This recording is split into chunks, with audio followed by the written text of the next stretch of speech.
Friends, our today's talk is the bird migration. When we talk about the bird migration, the period travels of birds from one place to another and back from breeding is called bird migration. It is a two-way migration. It involves immigration and immigration. Immigration is the outward migration from the feeding ground to the breeding ground. Immigration is the inward migration or return journey from the breeding ground to the feeding ground. Thank you for the patience hearing.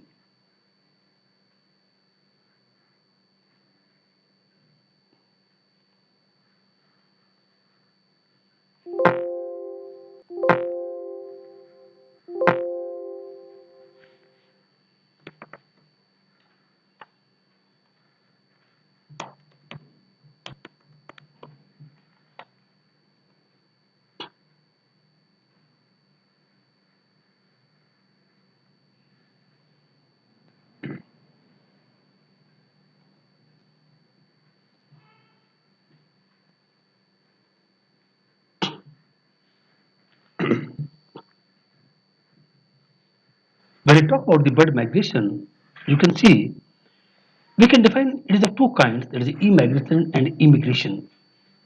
The periodic travel of birds from one place to another and back from breeding is called bird migration.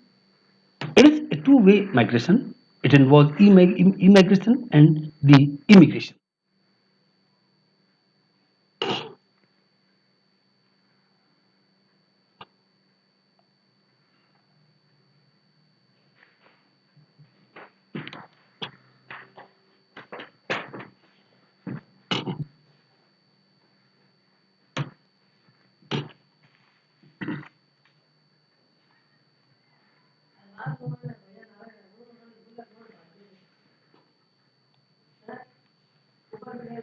Dear students, we talk about the migration of birds.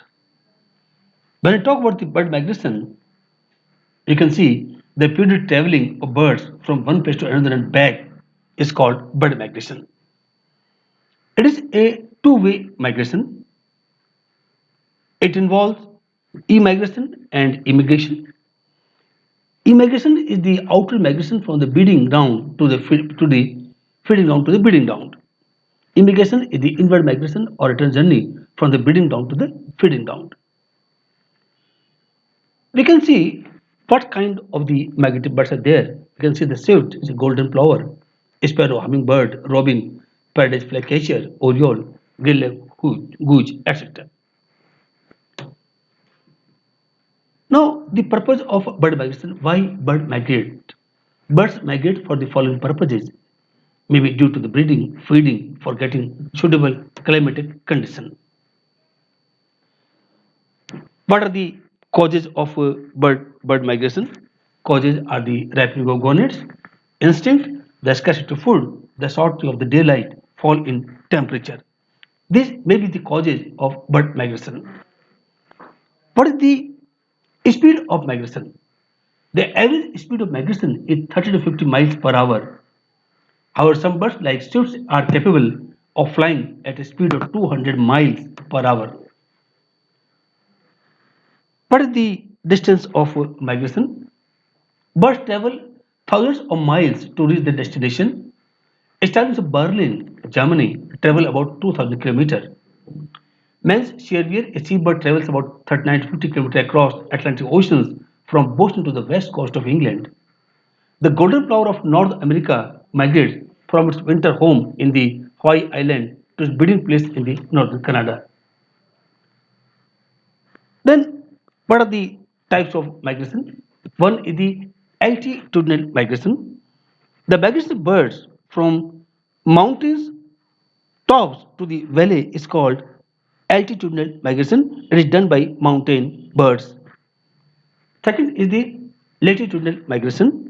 The migration of birds from the north to the south and vice versa is called latitudinal migration. During winter, the northern hemisphere is very cold. So, what birds do? So, the birds there migrate towards south. During summer, the birds migrate towards north to avoid high temperature. When we talk about the longitudinal migration, the migration of birds in the east-west co-direction and vice versa is called longitudinal migration.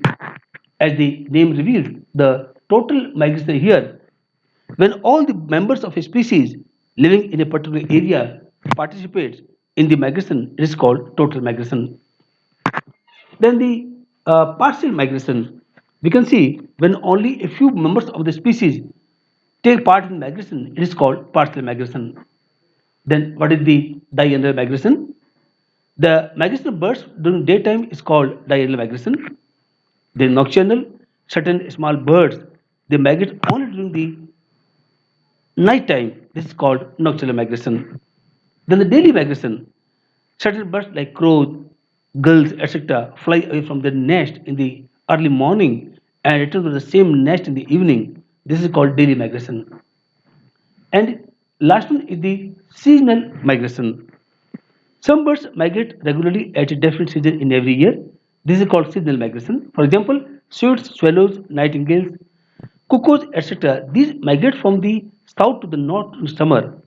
These birds are called summer visitors. Certain birds like the fanfare, snow bunting, and the red wing migrate from north to south during winter. These birds are called winter visitors. Now, when we talk about the bird navigation, there are certain points like the landmark. Birds migrate through well-established routes after every year. They follow the same route and reach the same destination year after year. How do the birds find their way? This is the greatest mystery for the ornithologist. There are a few explanations. Suppose when we talk about the landmark, certain birds find their way by recognizing landmarks. The important landmarks used by birds are rivers, valleys, coastal lines, oceans, seas, deserts, and mountains. Very important point, one very important magnetic field. Griffith 1948 suggested that birds are guided by the Earth's magnetic field. Stars. Stars demonstrated that star soar demonstrated that stars serves as a guiding force for nocturnal migration. This is true for the warbler birds. When we talk about the sun, Kramer and Matthews they proved that many wild birds use the sun as a compass for migration. The internal clock, the birds have a built-in time-keeping mechanism or internal clock or biological clock. This biological clock helps the birds to navigate. Experience, it is believed that birds learn their way by experience. This is possible when old members of the team guide the young birds. When we talk about the advantage of migration, the birds avoid cold and stormy weathers by migrating in winter. They obtain long day, light hours for searching food when they migrate in winter. They can avoid scarcity of food owing to freezing and snowfalls. They obtain suitable and uncontested dwelling places. There are certain very important points. I hope this topic is very much useful for you. Thank you. Thank you very much.